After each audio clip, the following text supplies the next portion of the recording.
dream, oh shorty. Doing my thing, I'm doing my way. Only private jet keys in my yard, oh my. Private parties in my house, no my. Fine girls all over me. Fine dreams all over my body. 'Cause I'm the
travel all over, 5-star my things, fine wine all over, 5-star dining, living my life, living my dream, oh shorty, doing my thing, I'm doing my way, only private jet keys in my yard, oh my, private parties in my house, mama, fine girls all over me.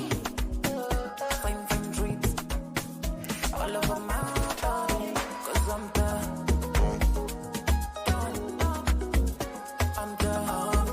good in a banga. I'm the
Peace and blessings, family.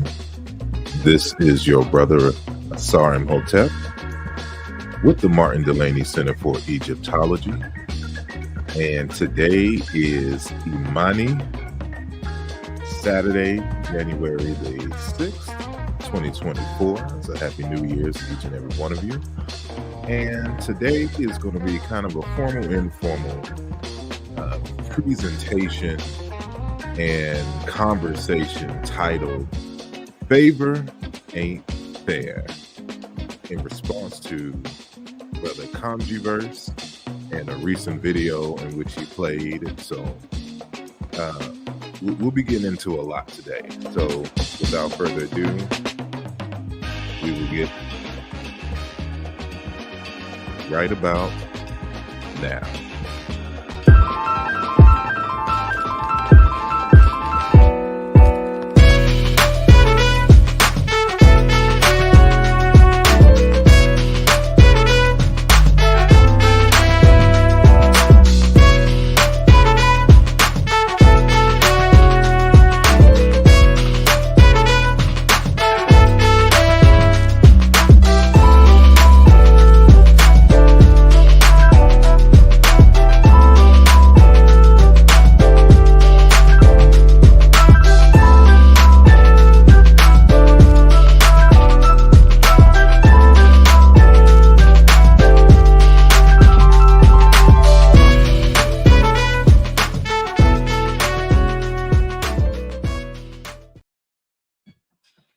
Peace and blessings, family. And I don't know what is going on. There we go, here with my camera. And I'm sitting here at the library today. So please excuse the noise in the background because it's always children around. So just want to welcome each and every one of you to today's show. And as always, I want to give a shout out to those of you who have made yourselves known in the chat. And peace to Brother Obam, who is in the building. Teti Ursama Atra Seneferu is in the building. Travel Light is in the building. Zane Montego is in the building. And Lamar Pope has made themselves known in the building. And we will get started after each and every one of you remembers to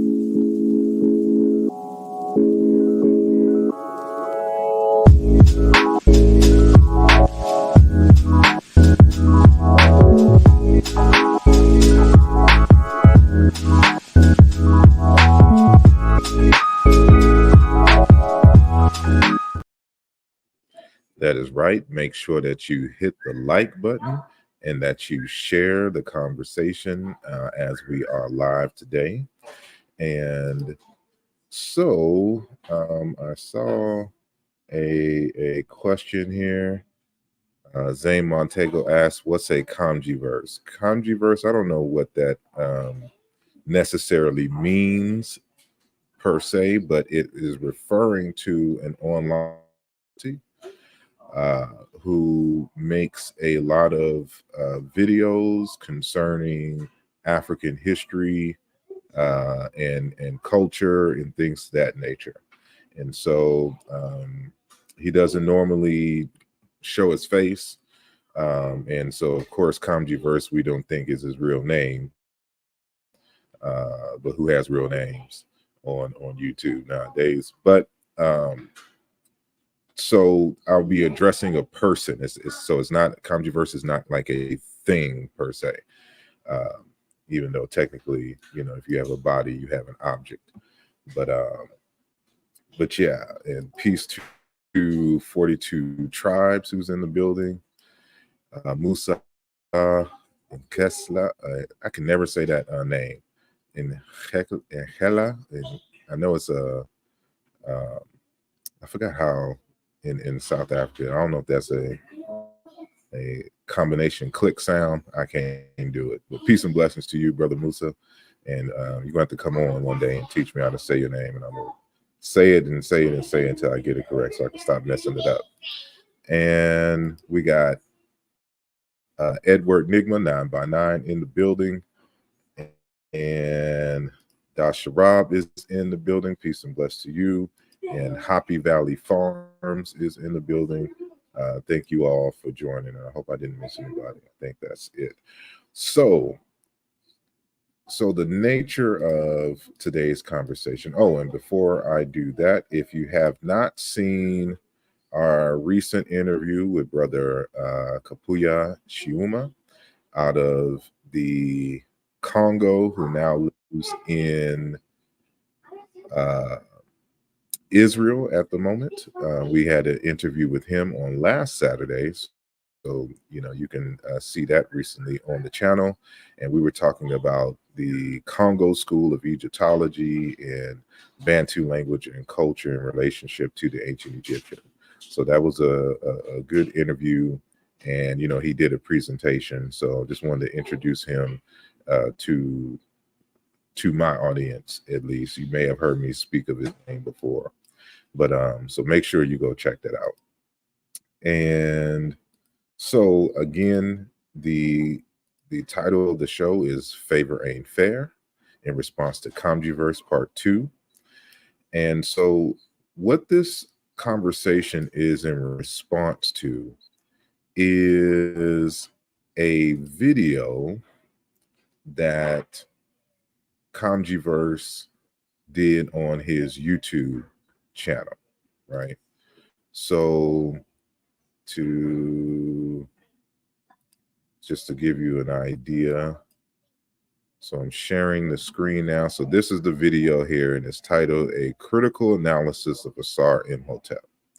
Now, this is in response to a video that I put out some time ago, again, responding to Kamjiverse, who was in another conversation regarding something else, but chose to put me in the conversation in a negative light. And he was, how should I say, repeating information from someone who should know better, but doesn't know better, and was playing a part of a conversation that I and Dr. Obadeli Cambone had way back in 2018, which we'll get into today. And so for those who are subscribed to the channel, you know that last night I uploaded the full conversation so that y'all can hear for yourself the exchange. And we're going to come back and have a conversation specifically about that conversation in itself and just kind of break it down in terms of the points made and the arguments that were addressed and the questions that were answered and were unanswered in that particular process. So, but anyway, so in response to him playing a clip from that video, I made a video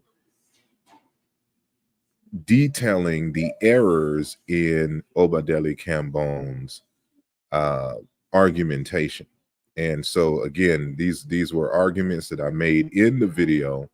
Of course, he did not choose to play. And so, but I was able to go into more detail in my response video to him. So this is his response to my response video. And so now I'm responding to him. Now, y'all know I don't like to do the whole back and forth with folks, because what ends up happening is, how should I say, what ends up happening is people's conversation gets lost in translation. And, you know, these critiques, it's like you have to watch the whole video, and then of course they'll only be responding to a bit of the video and say that you out of context, this, that, and another, right? So I invited him to the program. And so just like we did with other scholars who had, opposition, I always invite them to the channel so that we can go over their critique line by line. And then I respond to their critique, and then they have the opportunity to get the last word. I won't respond to their response. I make my critique about what they stated, and then I let them respond to my response. Right. And so this is, let me just blow this up so that y'all can see exactly what I mean here. And so when you scroll, here is, let me kind of blow this up so y'all can see. Right. Oops.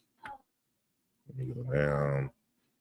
So here's me right here inviting him to the channel. So I say, I invite Kamjiverse to have a dialogue about this response video on my channel this Saturday, January 6th, which is today, 2024. It will just be you and I'm supposed to be I talking.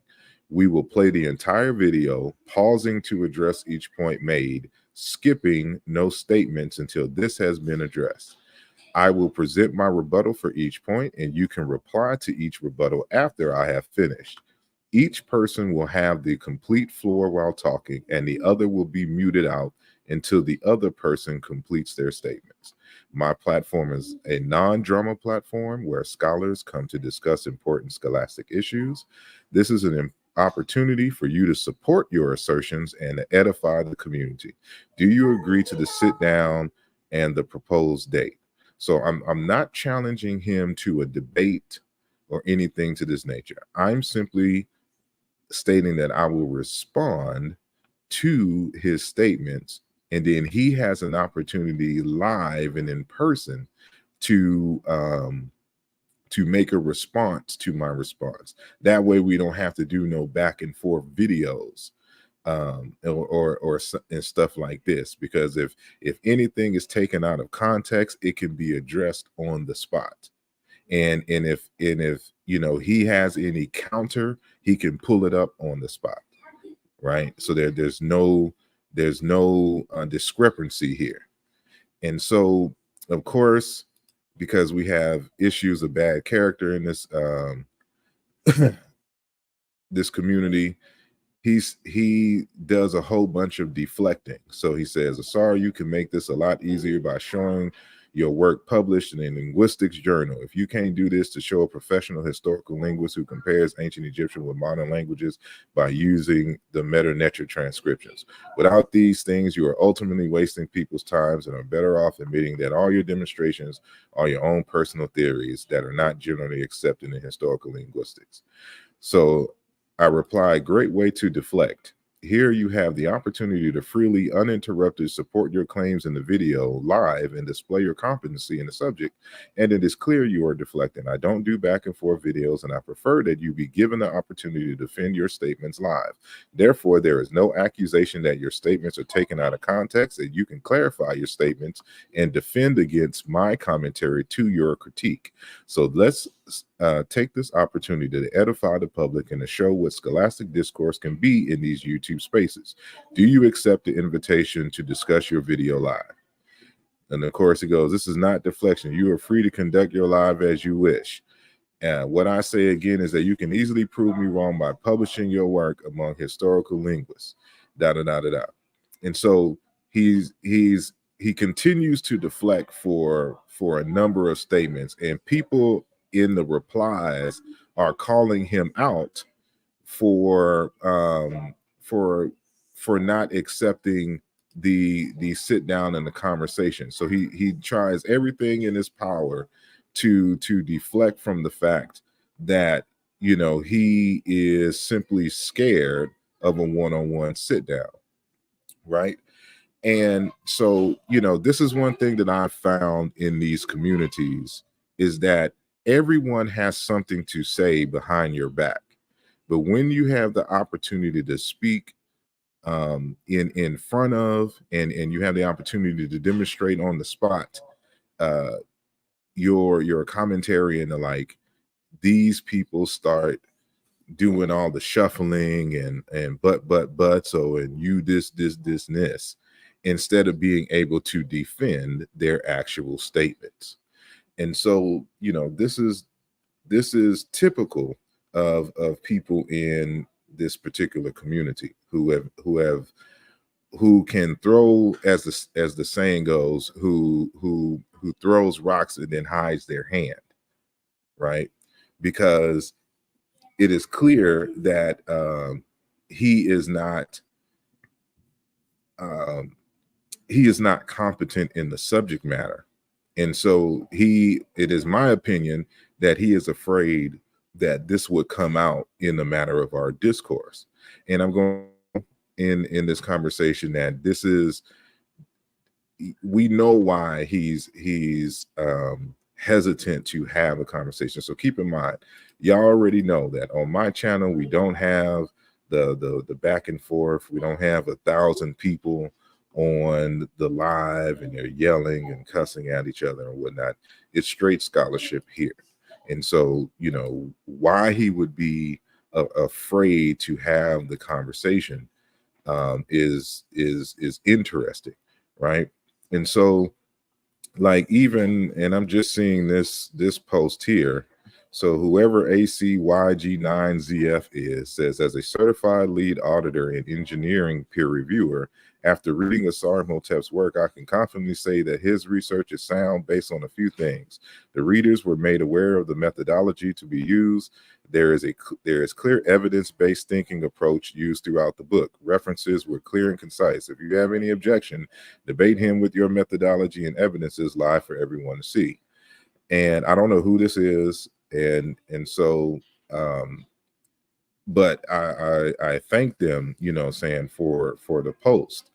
And anyone who has ever read the works knows for a fact that I just don't put up anything. Everything is immaculately cited, and I demonstrate and show you the method. I have whole chapters dedicated to the methodological processes that show you step by step how to do it, so that there is not a lot of there's not a lot of confusion as to how I came to my conclusions. And for those of you who were able to see the video yesterday or last night, that as soon as I start asking for source material, for processes and the like, this is when people start getting ghosts and start getting real defensive and try to talk over you and try to deflect in all kinds of ways, because then you discover that they in fact had no methodology, that this is stuff that they made up on the spot. And what people claim, it is not backed up by processes in the field and the like. And so this was made clear in that particular discussion. So if you have not seen the video, I encourage you to after this program to watch it. And we may even do a live today. I have another channel, another show schedule, just in case y'all want to do an live or whatnot. And so y'all just let me know if that's on your mind, if y'all got time today. And so let me stop sharing that screen. And so the thing is that in his critique, he tries to claim, because, like, for example, that I don't have a PhD in linguistics, that I'm not a linguist, right? And that certain people in the community have dismissed my my arguments for whatever it is. And we're going to come to find out that this person is what we call full of ish and the like, right?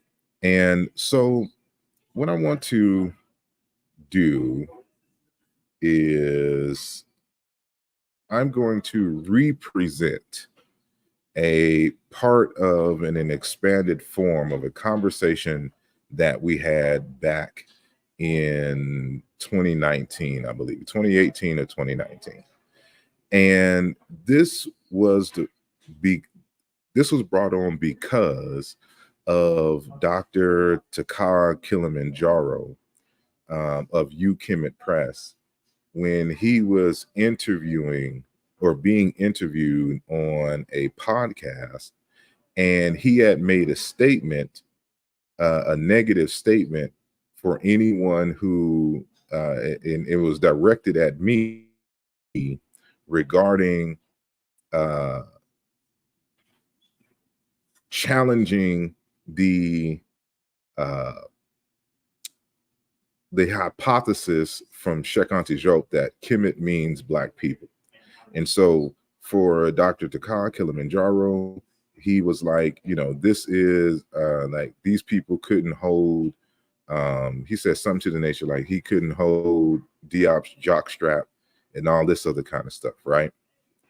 And when I saw it, I reached out to him directly, and I did the same thing that I did here to Kamjiverse, right? I invited him to come on the program so that he can restate his statements and we can go over detail who's right or wrong and show the public how this is done, right? And you know, when we were talking in private and whatnot, you know, he apologized. He was going to come on and do a public apology, but that he never did, right? And so, you know, I have this thing where people make these assumptions about you and your work and things, and then when you challenge them to demonstrate their competency in the subject, then all of a sudden they start flim-flamming and running and, oh, I don't do debates and I don't have these conversations. But you had this publicly, you made these statements publicly. So if you made the statements publicly, you should be able to defend your statements publicly in front of the person, you know. So just like in a court of law, you know, you have a right to face your accusers. So if you have the knowledge, if you have the methodology, it should be easy to dismantle me in front of the world when it comes to this particular information. What do you have to be scared of? And so I find this a lot in this community. And so this is when I had to do the reintroducing myself, because a lot of people think that, you know, I got my start here on YouTube, right? That I am a podcaster that dabbles into Africana studies, right? And so I always have to remind folks of who I am and what I do and what I'm associated with. And so this first hour or so is going to be dedicated to that. And then the second hour or so is going to be addressing specifically Kamjiverse's video. So, and I may even just do a second one, so not to make this too long. But if it's, you know, if it's long, then it is long. I'll just break it up and re-upload as separate videos, right? So let me do this. And peace to Brother Garfield, who was in the building. Robert Rand is in the building. Peace and blessings to you. Koma the Jet is in the buildings. Bless up and peace to you. Bayasa Nicola Gullah is in the building. Peace and blessings to you. And Jean Cedric Ngoa is in the buildings. Peace and blessings to you. Fortitude Trial says Kamjiverse is the prince of bad faith arguments. Indeed. That good guy is in the building. Peace and blessings to you. Zoo 221 is in the building. And Brother Sekou Kela is in the building, and make sure that y'all check out the interview that we did with our good brother on this channel. And it was a fire presentation that he brought. And he says, you argue in your book that Coptic is not the oldest branch version of the Egyptian language, which is true. But how do we know the oldest version of Egyptian language? I'll get back to that question. So make sure you copy that and hold it. And then when we get into that area of discourse, I'll come back, because we had a whole show on it. And you may have the race and identity text, but I discussed this more so in the Nesubiti text, where I'm presenting and I'm translating into English Jean-Claude Mboli's major arguments, right? And I think I hit everybody in the chat thus far. So Robert Rand says he has some good commentary on yesterday's build. Indeed, we'll get to that. We'll get to that. And peace to Ka, and Ka says we still not Egyptian. You may still not be Egyptian, but you know who is arguing that we Egyptian? And he says, stop the delusion. We are not ancient Egyptians. No one is an ancient Egyptian. All the ancient Egyptians are dead. So I'm gonna need you to understand time and to better phrase your cheeky statement. All right.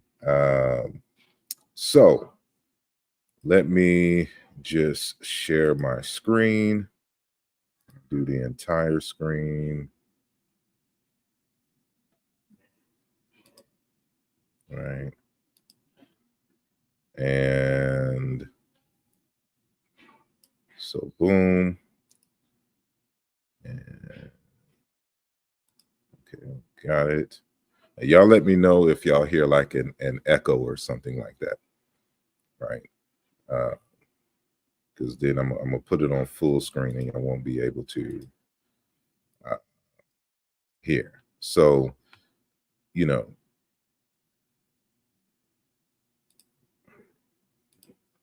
right?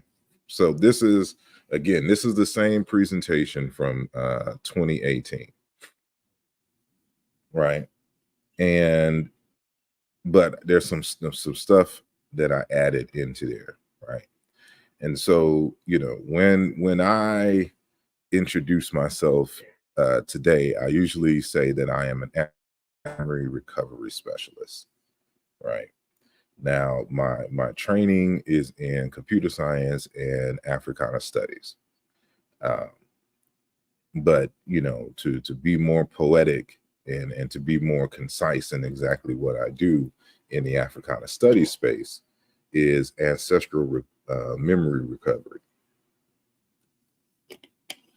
And so that's a discussion for another time. And I took some parts out of the conversation because I want to kind of focus on Dr. Bilolo real quick, right? And this is going to be important because how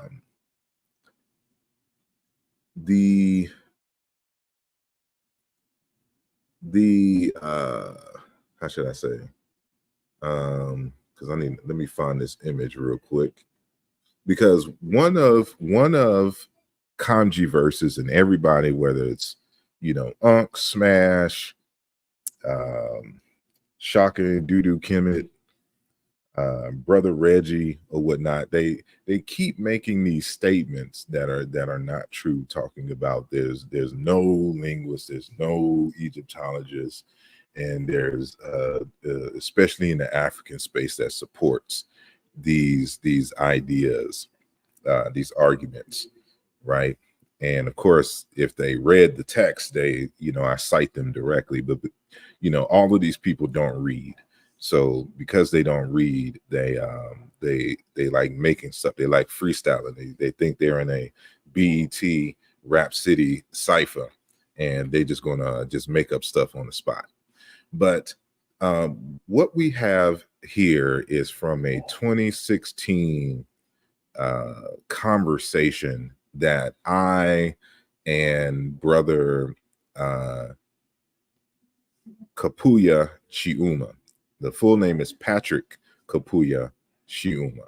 So this is the person that we interviewed the other day, right? So this is him, the brother from the Congo who lives currently in Israel. And so Luba or Chiluba is his native language. And he and I have been conversing for a number of years and exchanging and sharing information and the like. And so there's a particular part of this conversation, and this is from a chat, right? So where this is at the beginning of the chat, where he makes this statement. He says, I'd say, well, let me just start from, because, you know, a lot of y'all know when I always greet with Moyo. And he says, Moyo back, how are you? I say, peace, I am well. I saw you logged on and decided to say, hey, how's things been where you're at? He said, that's very nice of you. I'm still in Israel, still researching. And I said, respect. Continue your studies. You're on the verge of some major discoveries. And then he say, I'd say I think each one of us brought his stone to the building. You know, Professor Bilolo spoke about you to people back home. And then he continues, he's the elder, and if he says your name among other elders, it means a lot for all the Luba Nation, especially those involved in recovering our history. And I simply reply back, that's an honor, right? So what is he saying here? He's saying that Professor Bilolo speaks about me amongst his elders and the elders in the Luba Nation about my work. And so when he's saying Bilolo, who is he speaking of? We're talking about Dr.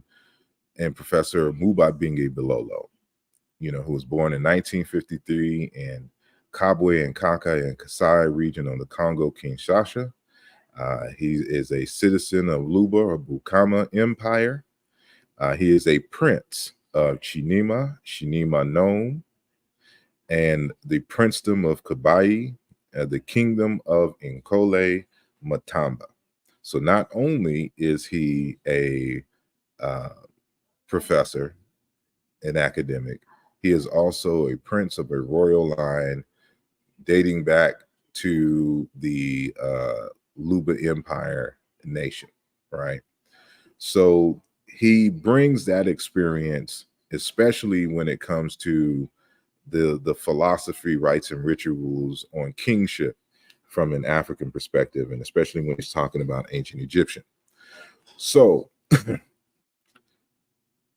he is the head of the Sheikh Anta Diop Center for Egyptology within the African Institute for Future Studies, an institution of the African Union for the fundamental research and the formation of the inventors of the African future, with headquarters in Kinshasa, Congo.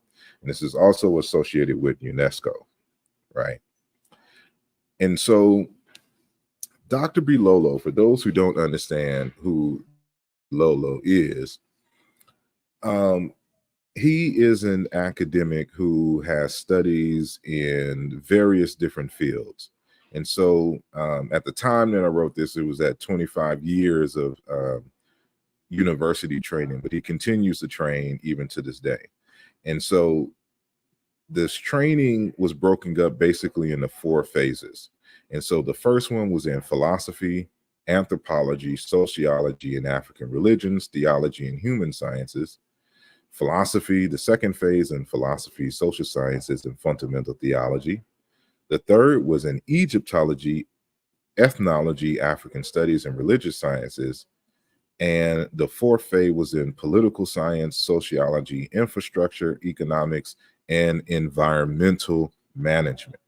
And so he has a wide range of the he has a wide range of studies, and all of this becomes relevant even within the study of Egyptology itself. And so he was trained by the best specialists of African linguistics in Bantu, Professor Dr. Kidima Kamuleta, by the best specialists of African oral literature, Professor Mufuta Kabimba, and by the best specialists of African religions in the area. And so I don't have a good photo of Dr. Kadima Kamuleta, but he was a doctor in African linguistics at the University of Leiden, and also a Bantuist. So he African linguistics in general, and especially when it comes to Bantu. So his name is Marcel Kadima Kamuleta, who was born in 1936 and unfortunately passed away in 1988. So that may be a name that y'all want to look up. And so Bilolo taught Pharaonic religion and other African religions in 1978 to 1979, as well as Eastern religions and African philosophy, philosophical hermeneutics, and philosophy of language. Ptah-hotep, Kagibni, Wittgenstein, Austin, Sirle, Ricoeur, Heidegger, Gadamer. He taught the concept of nature in Akhenaten, Plato, Aristotle, Augustinus, Descartes, Kant, Hegel, Edgar Morin, etc., before coming to Europe. So, and keep in mind that he speaks German. Of course, he speaks French. Of course, the Luba language. He reads Meta Nature. He reads Hebrew. He knows other Bantu languages around the area, of course, like Kikongo, Lingala, Songye, and stuff of this nature. So he's well-rounded, and even I think to a certain degree Portuguese, because there's a lot of Portuguese speakers in the Congo. So he's a polyglot, as we would say. So now, this is one of his major works, and I actually have that on me as we speak. I don't know if you can see this, but this is the text towards a Chicam Coptic and Luba dictionary. And so it often behooves me when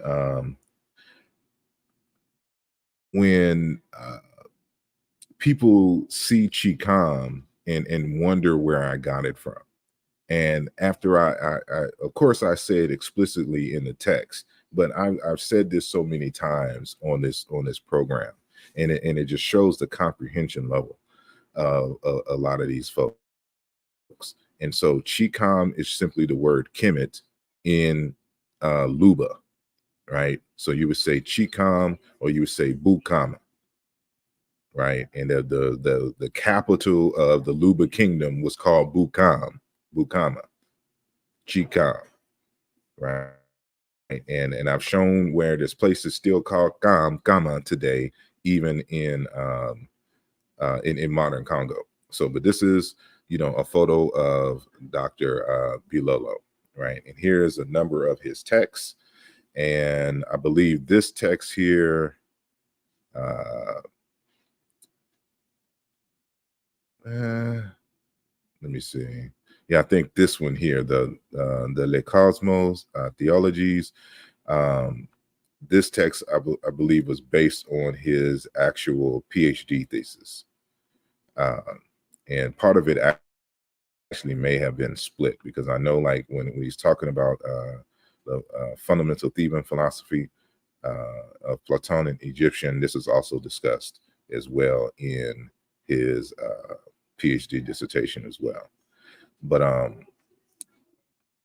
these, there's many books that I, of course, couldn't fit them all on here, but just to give you a variety of thought from Dr. Bilolo. So he's a major figure, and so even when you go and look up his name in the Wikipedia, in this orange line that is here, this is written in German, right? Because again, he publishes even in German as well.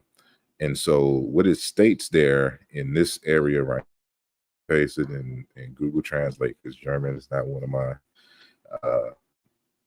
readable languages. But it says, in terms of Dr. Bilolo, topics of his scientific work are Egyptology, history of African religion, philosophy of history, and history of philosophy of history. In 2013, he was awarded the International Prize for African Egyptology in Paris and was admitted to the Circle of Negro African Scholars in Belgium. Cheikh Anta Diop, Kizerbo Obinga, that's Teofilo Obinga, and Bwenwenyi Kweshi, who was, he had passed away, but he was a major African theologian and African Christian theologian.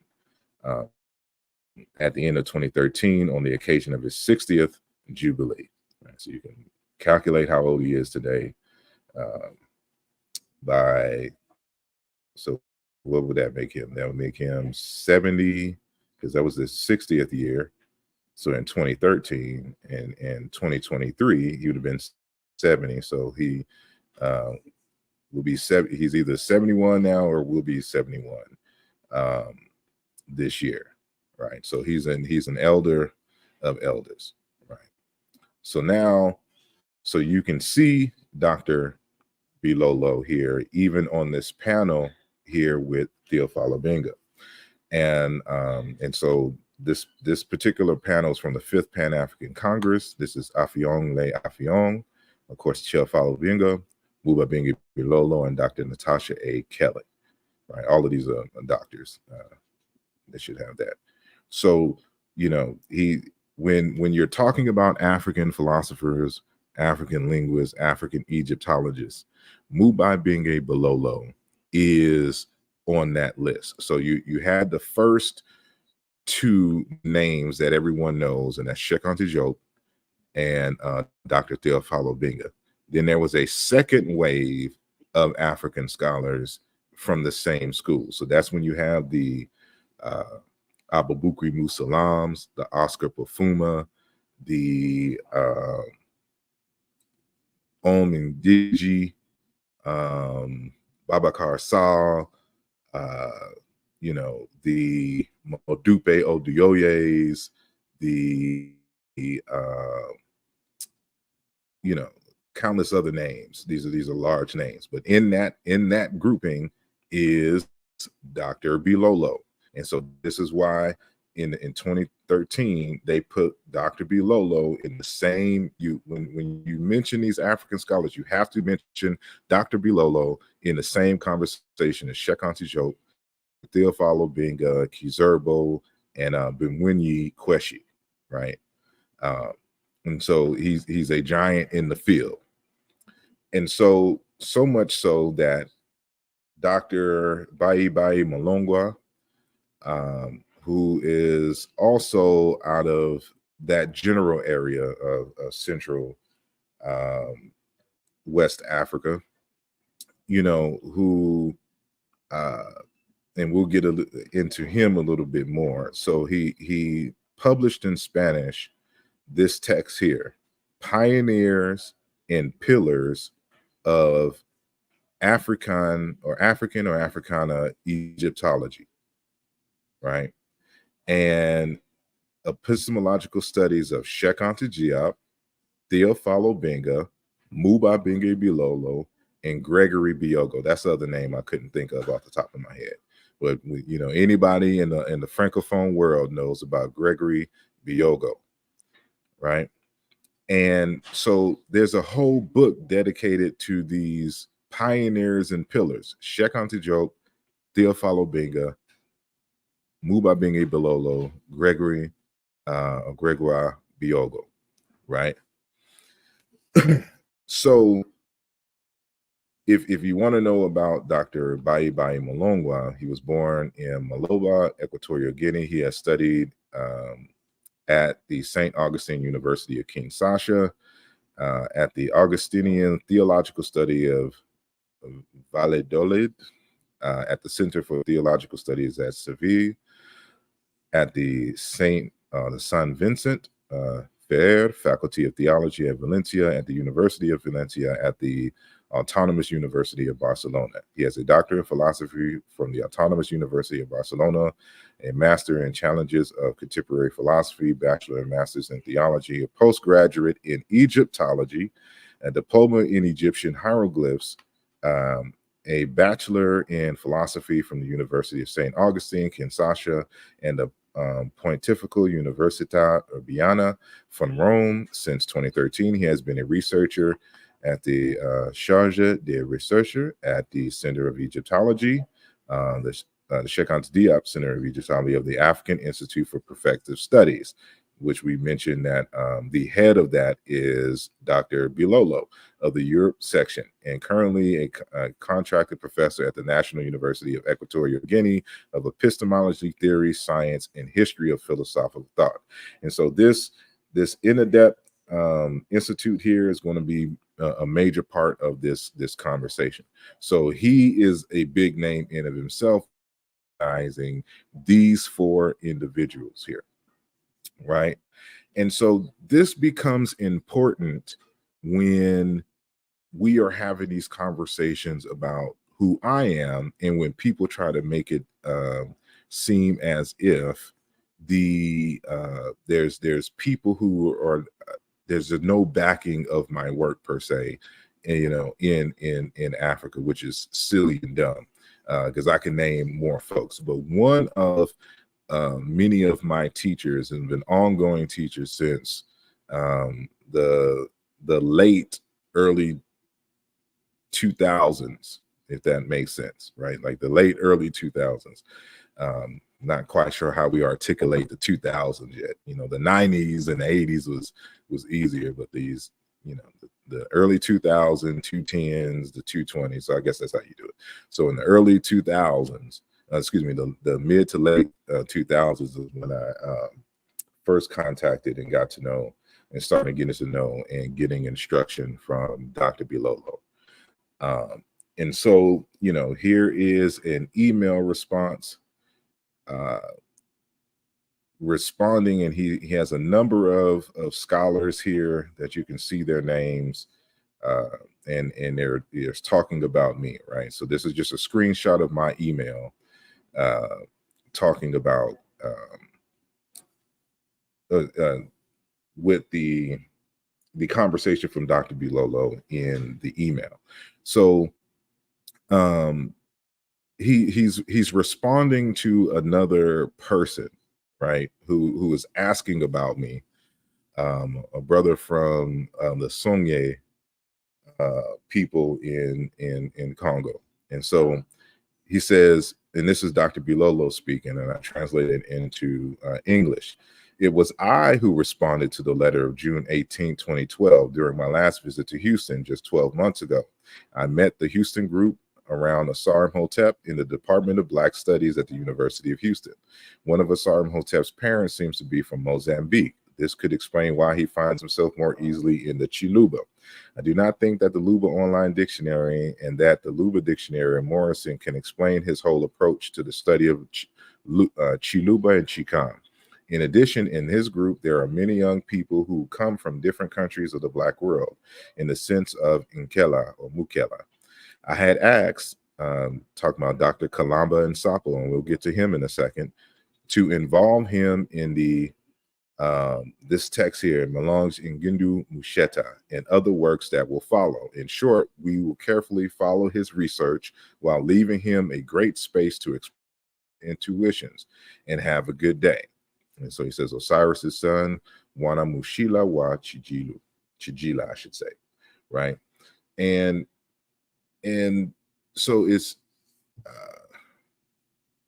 interesting, what he says here. So he's informing the other person that he knows who I am and that he backs my work, right? And he continues. I think this is just more of the same email, so we'll just skip this for right now. But to re-emphasize these points, when he came to Houston, when he mentioned that, and I have here 2010, but that may have been 2011.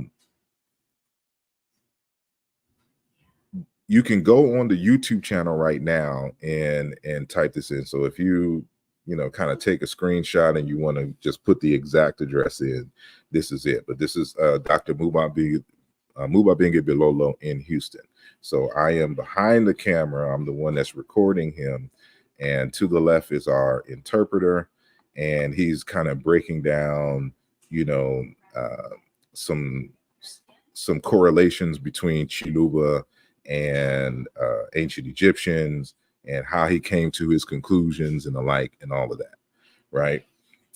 And so when you go to the video and you listen, so around the 3 minute and 32 mark, he says this, right? Because this is after I just introduced him to the people that were there. He says, "Thank you first for your presence. When we left Dallas, we thought that everyone had already left, but we were going to take Mr. Asar out to talk over a glass of beer. I don't drink alcohol, but you get the statement. As you know, he's a great researcher with regard to ancient Egyptian and Negro African languages, right? At 4 minutes and 36 seconds, he plays on the methodological level. Mr. Asar, methodologically, a very important role that most scientists as well as linguists and so-called Egyptologists have not yet noticed. For me, who knows the problem, I tell them you have a genius who is budding and that you must all support." Right? So when you hear people make these statements that, for example, that there's no, because they speak in absolutes, there's no one who supports. This is a clear statement, and we have it on video. And anybody who speaks French can verify and hear the timestamps, right? I said that Asar plays a strategic role methodologically in the research of the connections of the demonstration of the ancient Egyptian of the ancient Egyptian, talking about the language and culture. At 18 minutes and 45 seconds, that and the work that Mr. Asar has done is to check whether I'm right. So you can see here that he's telling you that I just don't take Bilolo on his word. I go through a process to verify what he says. And he knows this because I've come to him with certain challenges and hypotheses of my own of concepts, right? So this is what you do as a scholar. You just don't take people's word for it. Demonstration beats conversation, right? So, and he applied it to the very strategic words like the word God, goddess, like the word Osiris, that he sometimes write as Asar, good, in a word like Osiris and many other words where he tries taking now the dictionary entries, the Chibantu, and we teach from the Bantu languages. We see that we are able to contribute to Egyptology and to go beyond. Therefore, to go beyond what exists today and position Africa at the forefront of research on the Nile Valley, to position it at the forefront of its research so as to be the best, right? So he continues, now starting from the Bantu languages, we can see that we are able to contribute to go beyond what exists today to position Africa at the forefront of research about the Nile Valley. This work that I'm doing here, Asar has controlled, verified it. He went even further. See what I mean? When he said, I went even further. He has discovered this. When we say origin in Lingala, we say Imbadeli. It's the beginning in Delhi.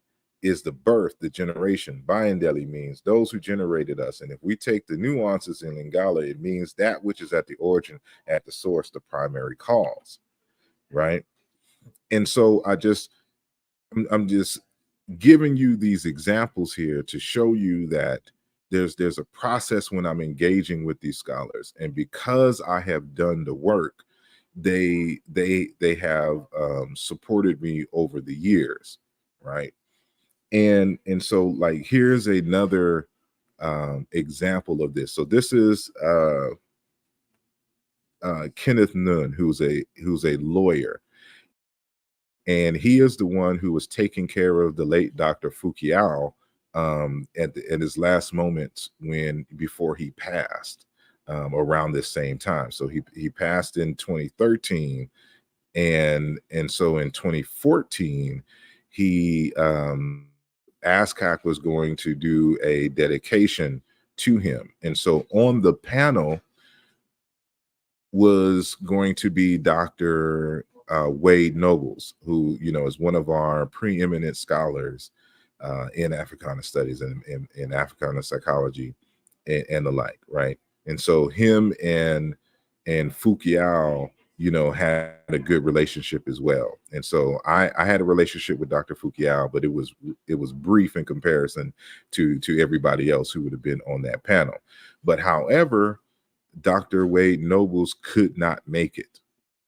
And so Dr. Wade Nobles suggested me in his place, right? And so so, you know, it's maybe a little small that you can't see the email, but so I'm kind of just copied and pasted and blew it up so that you can see right here.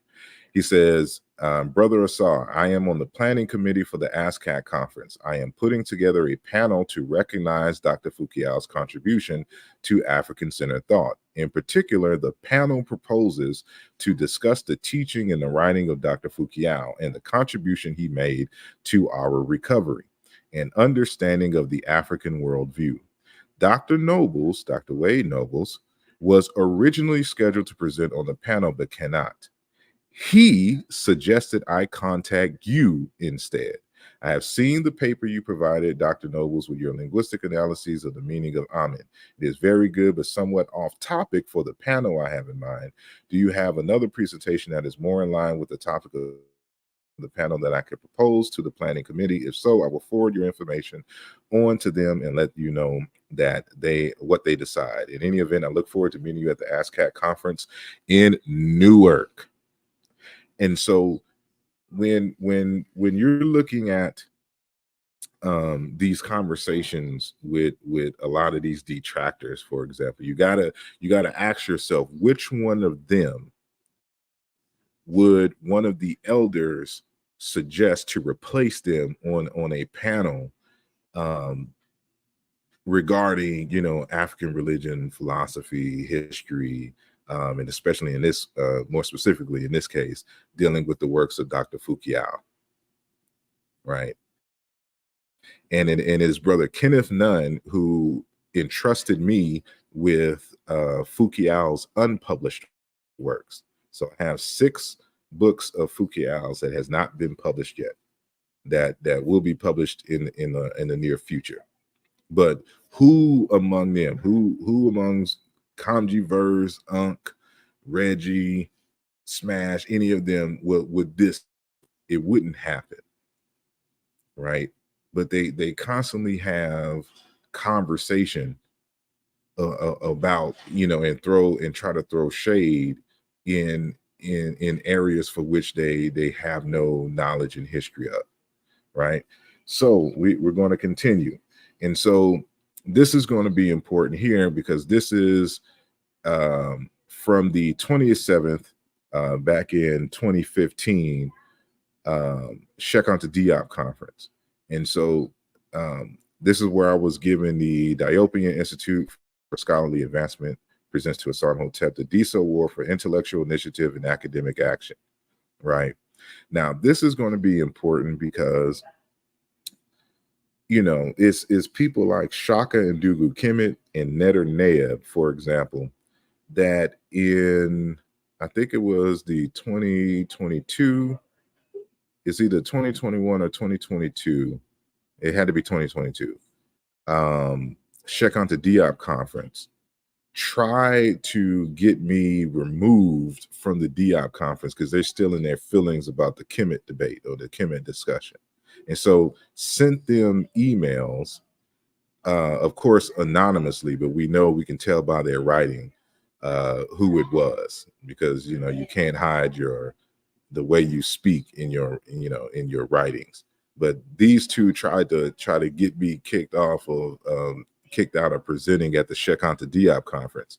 And what they don't understand is that I have been attending and presenting at the Shekanta Diop conferences since the mid 2000s, right?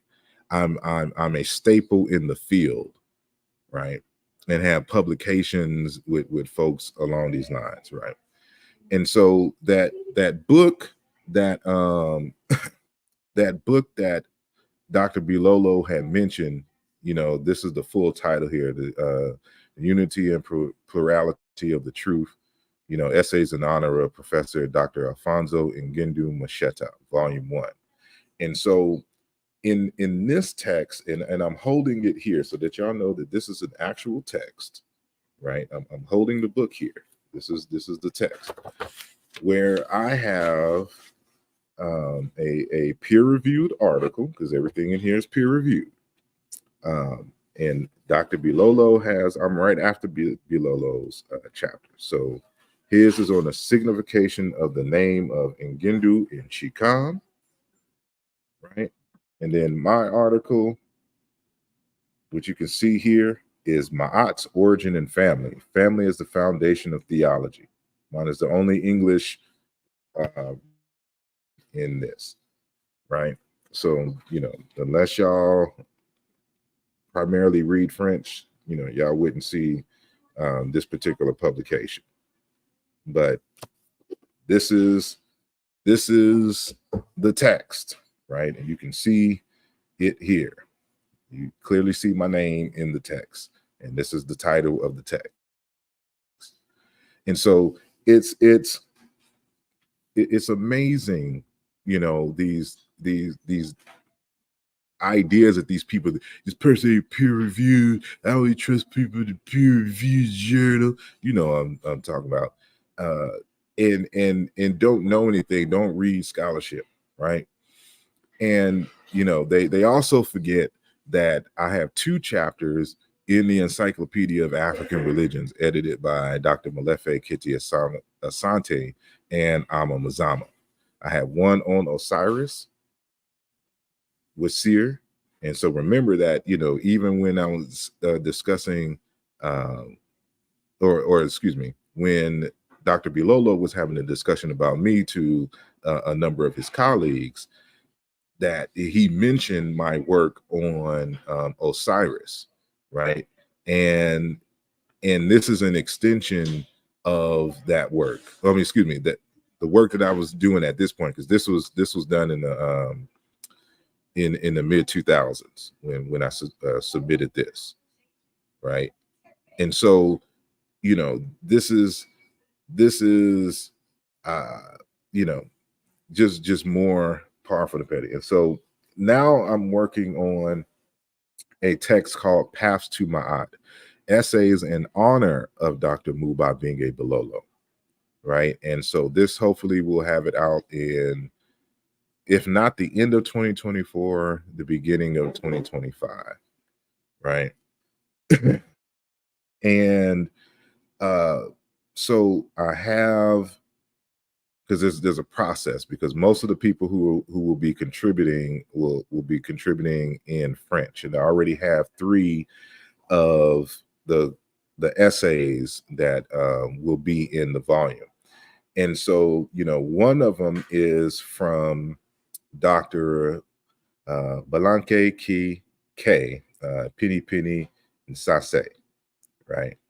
And you notice that he's also a part of the INADEP, or the African Institute of Perspective Studies, that you see here. This is his book, one of a few books that he has, called Africa in a Coma, the study of analyses, the study diagnoses, remedies of Marcus Garvey, Simon Kiambangu, and Godfrey Nzamuja, I should say, right?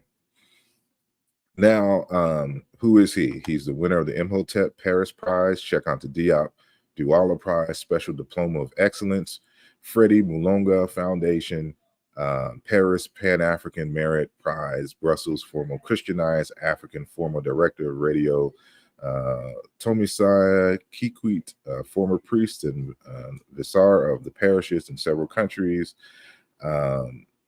Dr. Nsase has a doctorate in political science and a graduate in philosophy and theology. He's a speaker and the author of several books and scientific articles. He is a full-time research fellow at the African Institute of Prospective Studies in Adept, and professor at the University of Bandundu in the Democratic Republic of Congo. So I already have his chapter for the upcoming book, Path to Ma'at. So y'all make sure that y'all be on that in honor of Dr. Bilolo. And so we've mentioned Dr. Kalamba and Sapo. And, you know, this is a few books of his. He has many books as well. Also, a Luba speaker out of the Democratic Republic of Congo. He's a doctor in theological sciences of the Catholic University of Louvain and a graduate in philosophy. His fields of research are theology, religious anthropology, interculturality, African religion, sociology, historiography, African literature. He is a research fellow at the University Institute for Prospective Studies based in Kinshasa. He is also professor and dean of the Faculty of International Studies in Brussels and professor at Per University of the Renaissance. And so this is one of his books, Jisamuna Jiba Kantang Gidibwa Mu Impala, dealing with Akhenaten, right? So this is how you would say it in Chiluba. And then you have this book here, Prayers or African Prayers, or Prayers in Africa, I should say, right? And this is interesting here because this book here is the English version. And the English version of the book that you see in the black, I translated it and published it in English. This is my publication. I mean, it's his publication, but it is under my tutelage, and this is one of the first books that I translated in to English from French, right? So you're seeing my of his text. You can see my name written, and when you open the book, you'll see asarimhotep right there as far as the layout, translation into English and the like. So this Prayers in Africa that you see here, this is and we're going to do an updated version of it, and we're going to change the cover, right? So this is a pretty cheesy cover at the moment, but just try to keep it simple. But this is my text, and so he has also contributed to the text,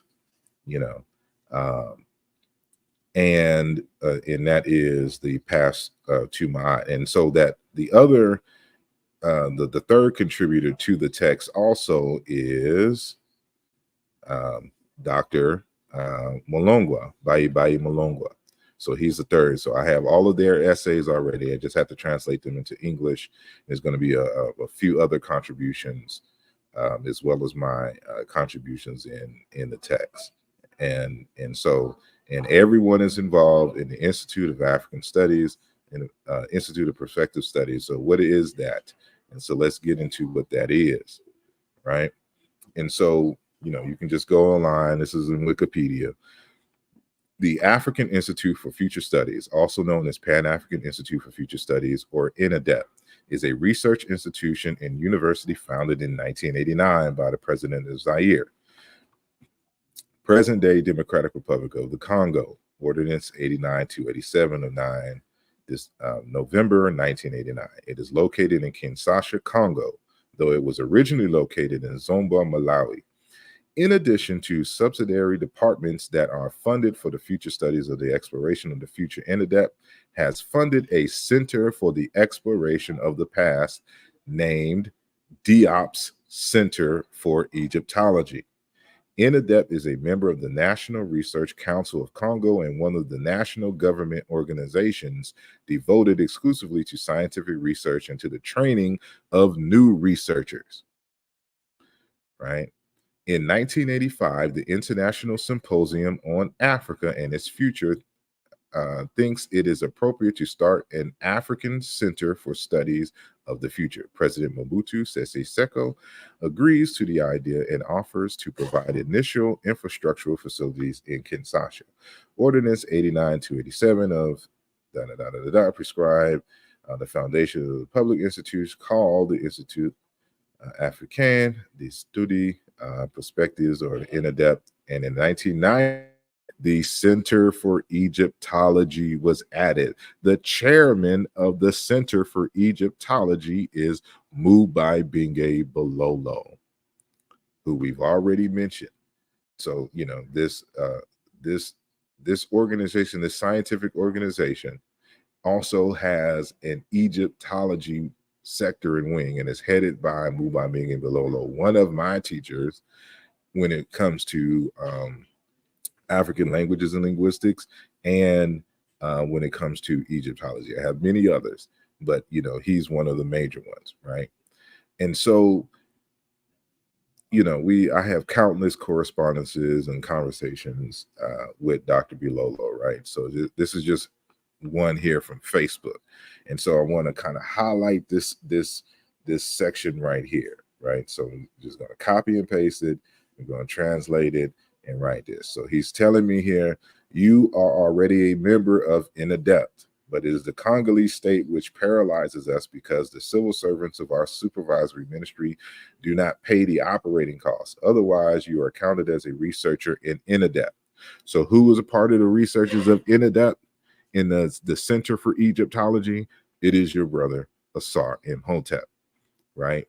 And he mentions this again. I take a screenshot that y'all can see this. This is one of our correspondence channels. There's, of course, email and WhatsApp, right? And so he's talking about the rector of INADEP has created overseas extension INADEP Europe. So there's an INADEP Europe, and of course an INADEP Africa and Congo. With a program for the 3 Bologna cycles, the bachelor's, master's, and doctorate. I'm the director of this. I dare to hope that you will be part of the first promotion of the doctoral school and therefore of the first doctors of INADEP Europe. Please contact me by email. This is his email address, right? So he's telling me that they're creating a doctoral program in Egyptology in Europe, and this is still going on here. And so we have to understand, you know, what it is that I'm saying here. You know, that when you're talking, you know, to me, and I'm presenting these issues on language, culture, Egyptology, and the like, I'm part of a larger group of professors and linguists and Egyptologists and theologians and philosophers and the like in this Diopian school, and it's literally named, you know, the Diop Center for, right, within, you know, the INADEP core, right? So like these like when I sit here and I'm having conversations with these detractors who haven't accomplished near what I've accomplished over these years.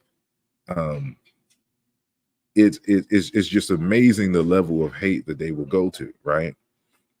And like, even to the point, like even being consulted in works. So like, and we've had Dr. Melba Velez Ortiz on the show. I don't know if y'all can see the book.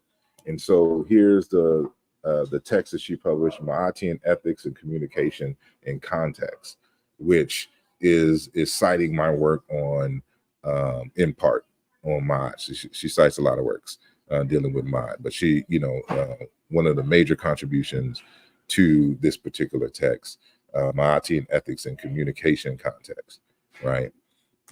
And you can check out our interview. And again, her name is Dr. Melba Velez Ortiz, right? And let me see.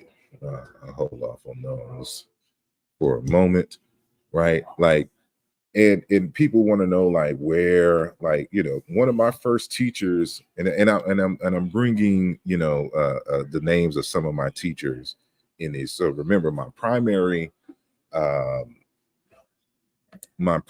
vocation is in computer science. and especially in terms of software engineering and systems. And so when I started studying the meta nature, I didn't go through Dr. Riketti Amen, or I didn't go through Theophilo Benga, as some people have done, or even Dr. David Dr. Carruthers. I went through Ankh Ra, and he is the author of this text here, Let the Ancestors Speak, removing the veil of mysticism from meta nature. And when you go on YouTube and you see, like, type up Ankh Ra, I have uploaded a video from when he came to Houston, and we had these workshops or whatnot on learning how to read and write in the meta nature. So this was my first teacher, well, one of my first teachers. And so we entered Powell, Jabari Powell, the African Tasseti Historical Society. He was also one of my meta nature teachers. And also, the late Dr. Afolabi A. Apega, who was a doctor of chemistry, but he was also a 5th generation Ifa priest. And I come from that lineage in terms of my Ifa initiations, coming out of Ode Remo. Some of y'all may know him from the famous text, Ifa, the Ancient Wisdom, that you can see here. I don't know if y'all can see it at the moment, right? And I want to say thanks again to Brother Divine Allah out of the Meta Nature group on Facebook. He had, because this book came out of print, and he had scanned it and gave it to me a long time ago. But this is one of my particular teachers here. So this book is, I think, it's out of print. So it's kind of hard to find, and I don't know why they don't reprint it.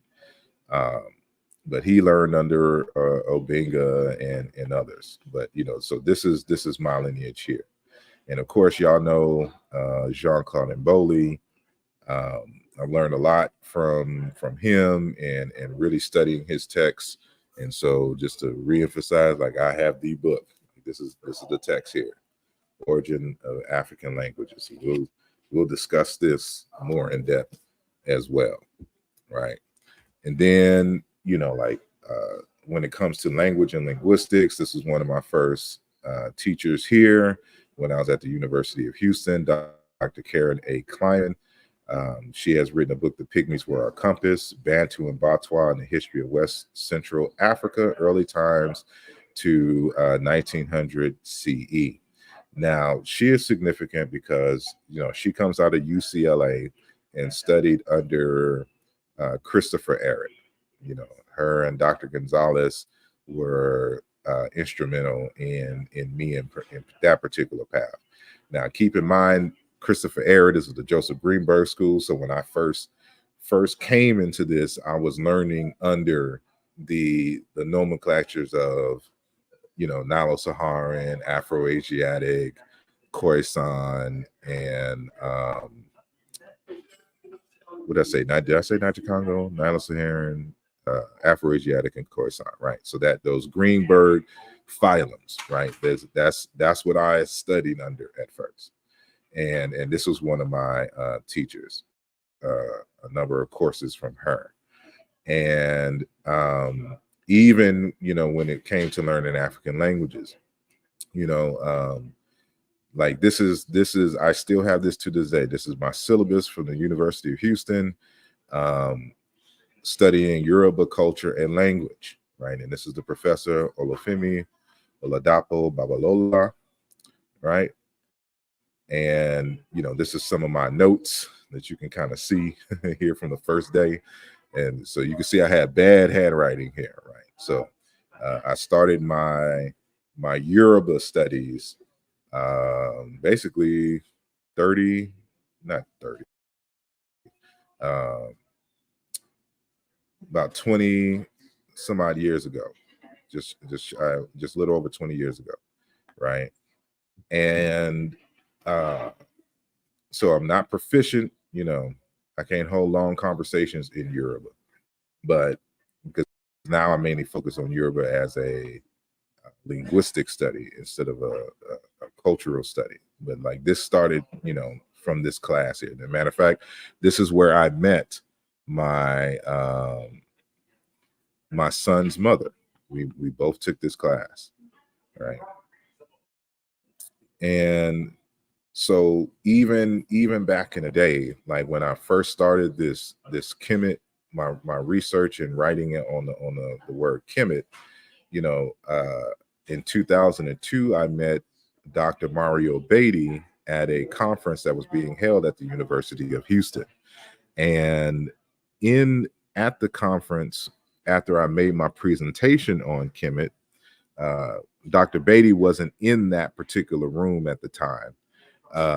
But Dr. Conyers introduced me to Dr. Beatty.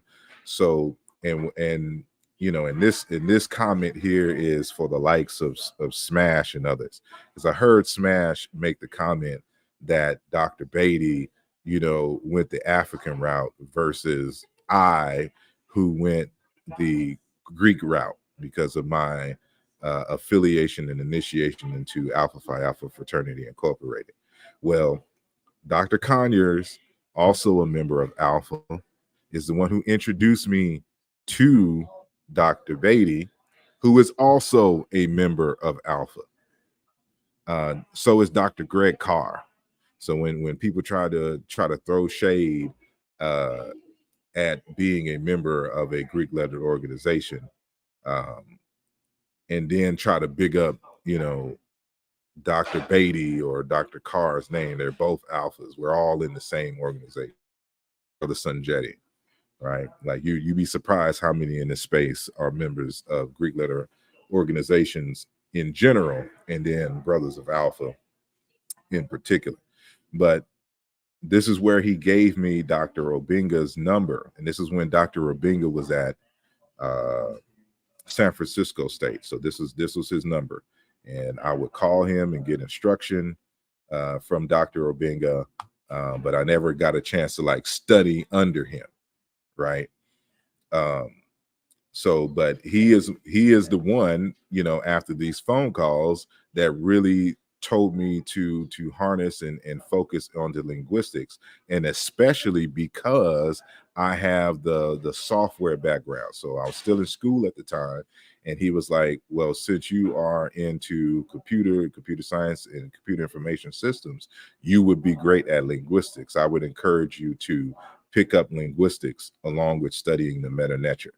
And so this is my bad handwriting in the book, and I don't know, it says call Christina. I don't know who Christina is now. But anyway, right? And so another one of my teachers is Dr. G.J.K. Campbell Dunn, who was a classicist and a linguist out of, where is he? He's among the Maori. He did a lot of stuff for the Maori people, but he does a lot of the classical work as well, talking about with Greek philosophy and art and the like. And but he's out of New Zealand, and so, but he's also of the Greenberg School. So if you look at a lot of my early work, it is based upon the Greenberg's method and stuff. And so, when you see like Dr. Gonzalez or Dr. Kleiman or Dr. Campbell Dunn and whatnot, in terms of their early analysis, it is based on that model. And so I didn't really kind of change up into from that until a couple of years. But this is one of my teachers as well. As a matter of fact, I have an early interview of him on my channel. So you can type in GJK Campbell Dunn on my channel, and we could pull up the interview where we're talking about the relationship between Niger-Congo languages and the formation of Indo-European and Sumerian and the like, right? So, and this is just, you know, because I like to show our interactions sometimes. So this is an email from Dr. Dunn, and he's giving me some critique. So I want people to really kind of understand. So when I say I don't mean like I studied under, it's not I've just simply read their books. Like they would give me instructions, they would give me books to read. Matter of fact, one of the first books that he told me to get was this book here that I'm holding in my hand. It's called Teach Yourself Comparative Linguistics by Robert Lord from 1966, right? And I still have the text. And so this is one of my assignment books coming from GJK Campbell Dunn. And but I would write articles, I would write analyses, and then send them back to him, and he would give me feedback. So and when I would cite him and particularly his model and perspectives, I would always send it to him and see if I'm representing his ideas and things correctly. So this is the email that you see that I have screenshot right here. Niger Congo Go suffix resent, right? And he says, Dear Asara, thanks very much for sending the article. I found it very interesting and it has my support. Though, of course, I would not agree with every last detail. My work is not misrepresented at all. In investigating such etymologies, it is important to clarify the cultural ideas behind the words, which you do very well. References to dark forest gardens, the gods, the inhabited that inhabited them are very valuable. The Romans associated gardens and forests with the gods, and et cetera, et cetera, et cetera, right? He said, there are a few typos that I expect you are aware of. And then he goes page by page and, you know, makes commentary. But what the point is that I'm making here is that you have somebody who's reviewing, who's peer reviewing the text, and, you know, and giving the feedback. And this is what you need when you're doing any kind of work. So this is my like early work on the relationship between the word Kemet and Congo, right? So this is what he's giving me feedback on. So he's let me know about spelling mistakes. He's letting you know that he don't agree with everything, but I represent his analysis and his text very well. And that, you know, I did a very good job in terms of the overall analysis and approach. And so this is what he's responding to. So so like on page 21, it says the creative power of Canoe mirrors the flexibility and creative resources of early African languages, which produce so much from apparently so little. The fluid phonology and meaning contrast with modern explicit, discrete forms of expression. Conventional linguists might have a problem with some of this. So he's letting me know that, you know, the way that certain conventional linguists are you know, in terms of their current state with certain associations, right? But you know, I have to re-emphasize these particular points and always go back to the fundamentals. And this is what he is essentially saying here. So right. And so at the end, he says, you know, I share your opinion that Tamil is extra African, possibly from East Sudanic. I don't think you have proved that Kemet equals Congo, but presume you are really looking for a link rather than proof. The Maori words I mentioned may be a bridge. Morphologically, Kemet looks more like Desheret. Can you find Niger-Congo parallels for Desheret? Possibly Go Ko is from Kua Foot Go. It refers to a living presence in the deep forest. The article is clearly expressed, attractively laid out, and well-researched. All the best with you, right? So this is how I get feedback. And when I come back and I do my re-edits, you know, I try to address everything that the reviewers, you know, say. And if I wasn't clear, if I didn't make my point more stringent enough, I go back to the drawing board. Like, this is what you do in scholarship, right? And so even, you know, another one of my teachers is Dr. Alain Anselin, right? And unfortunately, he passed in 2019. And so he was a West Indian anthropologist and Egyptologist out of Guadeloupe. A significant part of his work relates to West Indian and African anthropologies, subsequently a disciple of the Senegalese Cheikh Anta Diop. He wrote an original Egyptological work marked by his research on the African origins of the Egyptian language. And he was the head of two scientific journals dealing with the archaeology, anthropology, and language and linguistics of ancient Egypt.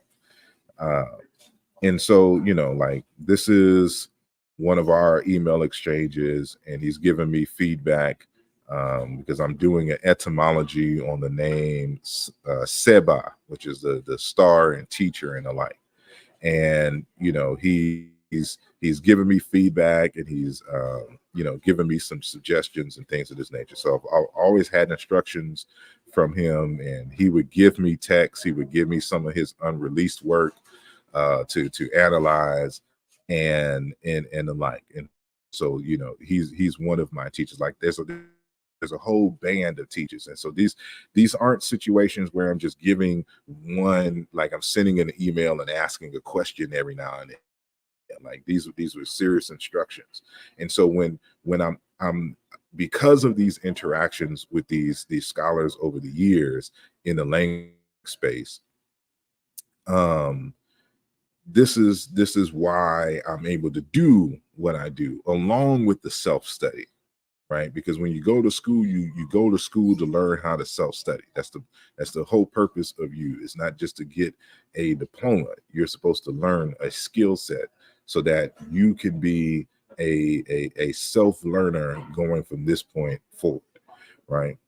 And so, it's the kind of personalities and the things that you have to deal with in this community is amazing. And people wonder why I just don't deal with certain folks anymore.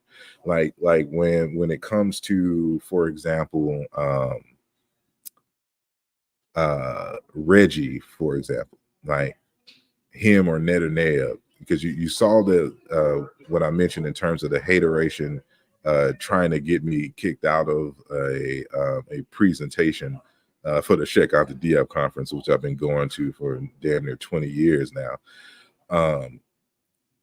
And so this is another issue that we're dealing with here, because it's Reggie's inability to comprehend the nature of the discussion. So remember that in 2019, it was at the beginning, I think it was like in January, that we had the discussion on Kemet with Ned or Neb.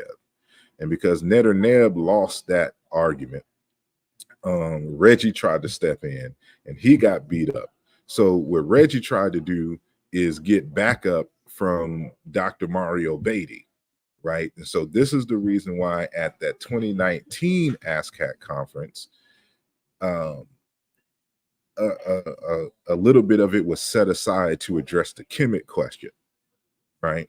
And this is where Mario Beatty, because this was at the last minute. So when we had the debate in January, I think by the beginning of March is when the international or the national ASCAC conference was going. So we put that little bit together in like a 2-3 week time span, right, for the actual, because that wasn't a part of the original ASCAC itinerary. So when you watch the videos of the presentations and the like, you'll notice that at the beginning, Dr. Mario Beatty declines to address the topic which we were discussing, because he just didn't have that homework at the time. And so it would have been, he didn't have time to prepare for the discussion, because again, Reggie brought it at last minute to Dr. Beatty and Dr. Carr's attention. So they set aside. Mario Beatty didn't address the topic, but he decided to add something else that was irrelevant to the topic. But you listen to the naysayers, they beat me up in that, but that's not the case. But you'll wonder why, like, for example, where if you hear like Kamjiverse or Ned or Neb or any of these individuals try to make a silly argument that we're trying to avoid Coptic in the reconstruction of Negro Egyptian or because we're dealing with the Coptic language and the argument that Coptic is a separate language from Middle Egyptian, that they don't descend from a direct line. Like it wasn't a single continuum that gives birth to Coptic, right? And so we had an exchange at a previous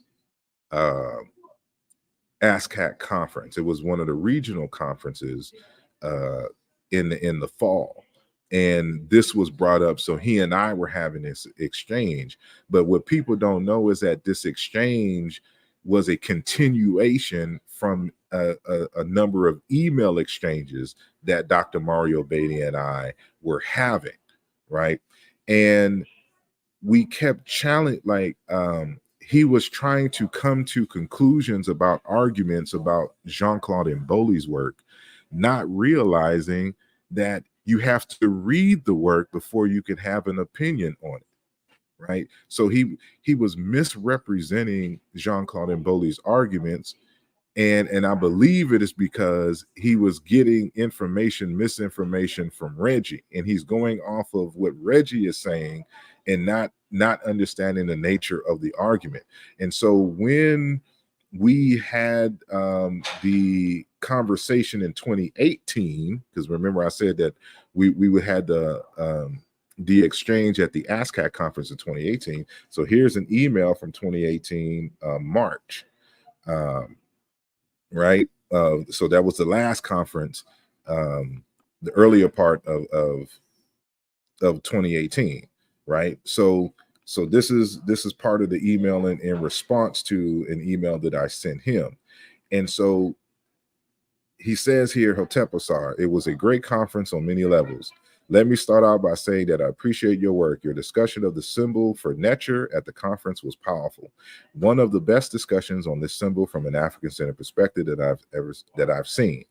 I look forward to having a discussion on Coptic. I will definitely read Mboli's work closely.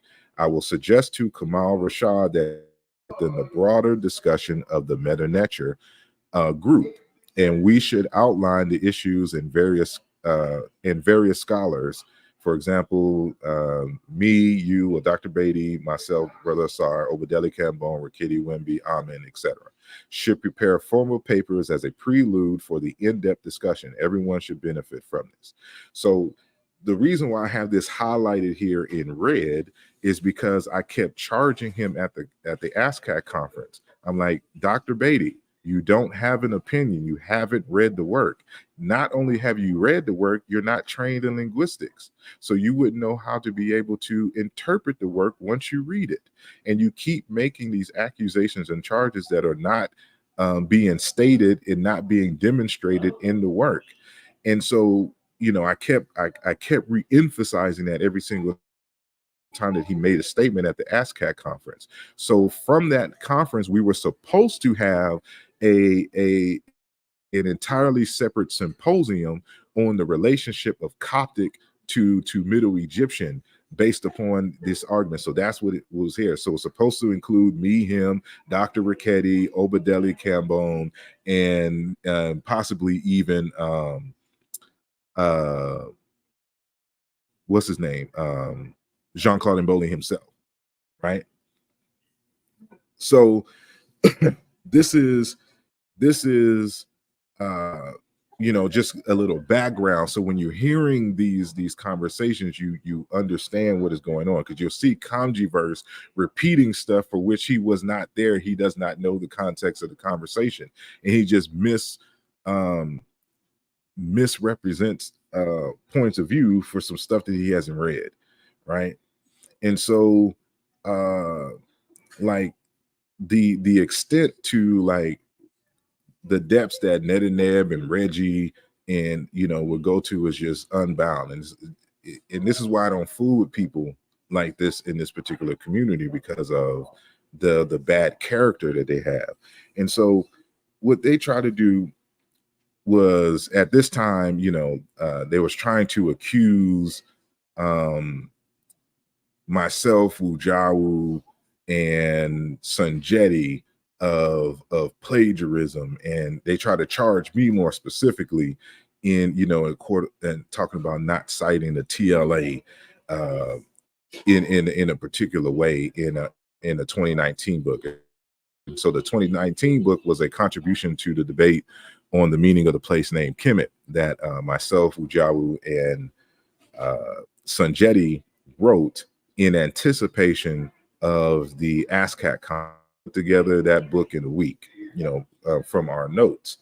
And we had to put that book together because Ned or Neb and what's his name, Reggie, they like to lie a lot and make up arguments and try to make up statements and arguments, trying to attach them to us that we have not made. And so, you know, we put together the book to have ready at the ASCAT conference, so people can read our arguments, because we knew that they were going to try to sabotage the debates, which they did. And so, and how they did this is that they separated, you know, everyone. So it's supposed to be myself, Ujawu, and Sanjeti against Mario Beatty. No, I think it was supposed to be Unk. Yeah, it was supposed to be myself, Unk, and Ujawu. But Unk couldn't make it. Ujawu couldn't make it. And so we had brother Sanjeti replace Ujawu. And then it was supposed to be Ned or Neb, Mario Beatty, and Reggie. And so Ned or Neb didn't show up, so it was just Mario Beatty and Reggie. So that's the main video that you see. But there was another presentation done with just Sanjeti in a different room at a different time. And so because we was getting on their ass so heavily, you know, they, of course, the emotionals are always in their feelings. And so what they did, what he did was try to contact the TLA and try to accuse us, and me in particular, of plagiarizing the TLA. And what they don't realize is that I have a relationship with people in the TLA, so they tell me everything, right? And so, you know, when we was I was trying to locate a particular text that they were referencing, and you know, and after we settled that business, then Dr. Daniel Werning, for example, sends me this email, and I will put it up here. So this is the email, right? And so this email here is that I take the opportunity to contact you and ask about an issue that was reported to us 2 months ago. So this was in 2022. We were informed that in your publications, a contribution to the debate of the place name Kemet and Umoja Rescue, Reinterpretation, and Restoration of Major Ancient Egyptian Things, Volume 1, you use TLA material but do not properly, correctly, and faithfully treat or quote the sources. The person reporting was very concerned and asked us to take action since he believed this was intentional. And the only person at this time that was making these arguments was what's his name? Reggie. Unfortunately, we don't have the publication in our library. It is possible to send us a courtesy PDF of the 2 publications so that we can judge for ourselves. However, here are 2 links to information on how we suggest to quote the TLA, the DZA, and or single data from it, right? So I responded. I sent them the publications in which they asked, and this was his initial response. And he had the secondary response as well, but it reinforces the first one here. So he says, "Dear asarimhotep, sorry that I have not come back to you earlier. I only had the chance to take a quick look at both your works. Thank you for sending it. Very appreciated. My first non-final impression was that there's nothing to complain about as to the articles in the collective volume. As for your monography, that's the Umoja Volume 1, one could have wished to see more and more detailed referencing to certain parts of the TLA. However, first scholars are often more sloppy with online publications than with books, regrettably, but a sad fact. Also, we have not made clear enough in the past how we would like to be cited. More important, I myself have not stumbled upon anything in the direction of intentional non-quoting so far from my preliminary impression." And so you would get these people repeating this idea that so and so was plagiarizing and all this other kind of stuff, and we repeatedly debunk these things, right? And it kind of reminds me of the sister, I just know her last name, Gay, who recently just stepped down from the position of the head of Harvard University, and they accuse her of the same thing, which is stupid, because they accuse her of plagiarizing her actual PhD thesis advisor, who had to look over the text to even approve, the dissertation. But this is interesting nonetheless. But like, this is the kind of stuff that you have to go through. So when I'm setting all of this up to put it within the context of the Kamjiverse videos and things, like, this is just in a continuation of sloppy scholarship, bad behavior, bad character individuals, right? And so like people don't understand that, like, I've been in this game for a very long time. The people who they read about, I know personally. For example, here is Dr. to an email from him last year, right? And in the email, this is my screenshot of the email. This is what he says here, right? He says, I did not realize the fight going on between various African-American folks interested in linguistics. I got an email from KD Hartley. KD Hartley is who y'all know as Netter Neb, asking a question about indigenous sub-Saharan people in North Africa, and of it led to emails about historical linguistics, the usual criticism of Greenberg, criticism of you, talking of the scientific, etc. What I would like to see is a conference or Zoom meeting where people explain why the same data set gets interpreted in various ways. It seems that there's a lot going on, but little communication. Sharmarka, Dr. Keita. And what's interesting about this is that this guy here, again, it's, they try to get me kicked out of Diop, and he's trying to throw salt and shade on in conversations with me with Dr. Keita, not knowing that I know Dr. Keita personally, right? And not only that, I'm going to show you, for example, let me pull up something here, because I work on books, I edit books, and we're going to be publishing this text. This is one of my first drafts in editing Dr. Keita's book. This is his book that is going to be published in the near future. He's doing some more updated. We're waiting for some updated entries. So the book is titled Affinities of the Ancient Egyptians, a review of some biological studies and historical commentary, right? Like these notes in the corner are my notes, are my drafts, in things, right? This is the saw. These are my edits to the book. And so for people to think that, like, it's possible for me to not understand and not know who Dr. Sharmarka Keita is, and if you was to send him an email trying to throw salt in my name, that like he wouldn't tell me, right? Like, that's what people don't know about this community. It's very small, right? We all know each other.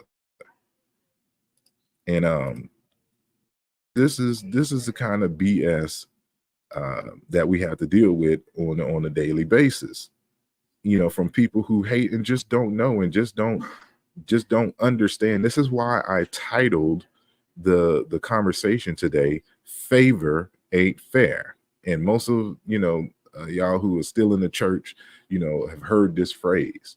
Like, they can't understand how it is I'm able to move into these spaces and to make contributions and things, because they think that I'm on the same level as them. They are not on the same level as me.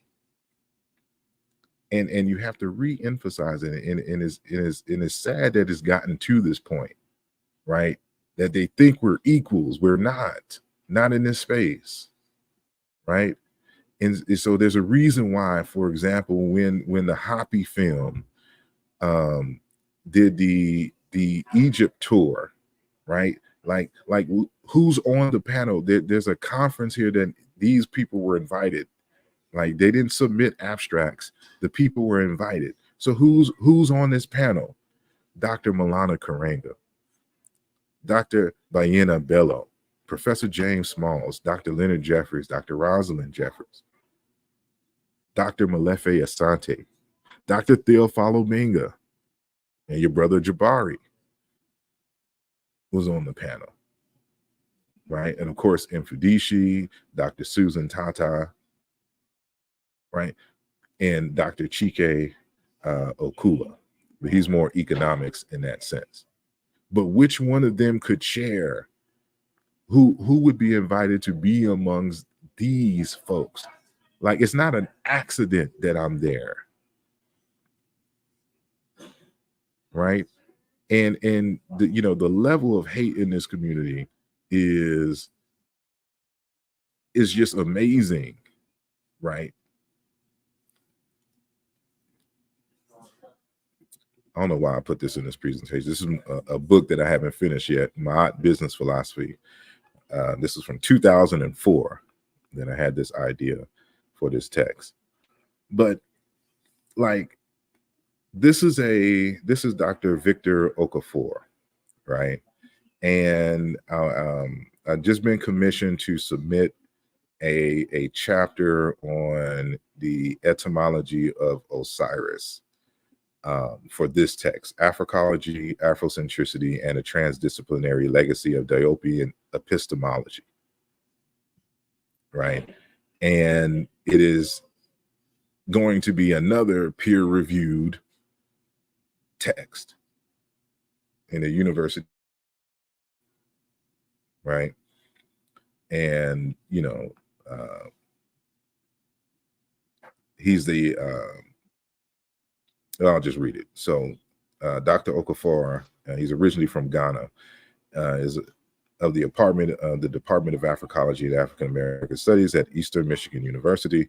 I think this is old, because I think he's actually here now in the Philadelphia area. Author of 5 books, Okafor has also contributed, even though he still has a Michigan number, chapters to several anthologies and published a variety of scholarly articles in such referee journals as the Western Journal of Black Studies, the Journal of Black Studies, Africana Update, and the Griot. Okafor's writings have appeared in national magazines and newspapers. He has presented papers at dozens of professional conferences, conventions, and meetings of student groups, as well as other groups. But he's the head of the Department of Africology. And so, I'm a scholar in the Africological space, and this is what people have to understand, right?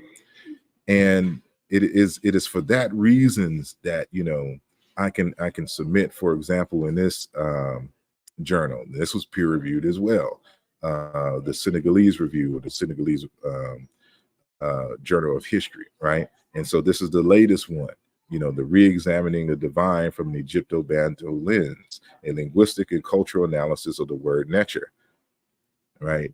And so an early part of this discussion is what I presented in 2018 at the ASCAC conference, right? The same one that Mario Beatty in the email stated that this was the, you know, the best analysis of the word nature that he's seen so far, right? So now you get to see the full article, you know, some 5 years later in this particular journal, right?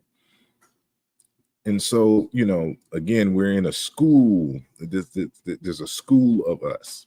So there's the Sheikh Hansi Jobs, the Theophilo Bingas, the Dr. Raketi Amens, the Abubakar Musalam, who I mentioned earlier. So like when you think of Bilolo and others, you have to put Dr. Musalam in there as well. This is Babacar, Dr. Babacar, Sal, right? We're all in this space, and all of this is going to be very important when we start to examine Brother Kamjiverse's statement. So now that, right, took an hour and a half to do that. I'm setting the groundwork, right? So now what we're going to do, because again, remember, I gave Kamjiverse an opportunity to not present, but to respond to what we're going to respond to now. And so even though this video is 2 hours, even though this video has been 2 hours, I'm thinking of setting up something. I think that's what I'm going to do, because I don't want this one. I want it to be broken up into two segments, so that when we get to the other one, it's just focused. So what I'm going to do, I'm going to put in the chat the second video, and we're just going to go switch straight into it. Right. So let me, because the video's already set up. Right. So for you, everyone that is watching on YouTube, I'm gonna put in the chat the link for the next video. So link for video. Right. So that's where we're going to be. So in about 5 minutes, I'm gonna shut this video down, and then we're going to hop into the next one, and so that this video isn't too long, right? So I'll give y'all enough time to go over there into that space. And so I'm just gonna play some music, and we're gonna get started in the second one, right? Because I don't like these long 4-hour, 6-hour videos. I don't like doing that. So I am going to just play this, and so in about 5 minutes, we're going to go in and be into the other one. So make sure that you click the link, and we'll be over there in just a moment. And I'm about to pin that link as well. So so that it's right at the top, just in case y'all make some comments. And I haven't been. So I just have to go back at another time. So it's now pinned to the top. So for the next 5 minutes, we're just going to let the music play, so y'all have enough time to go over there and use the bathroom if you need, and then we'll just get right into it once we get into the second video. So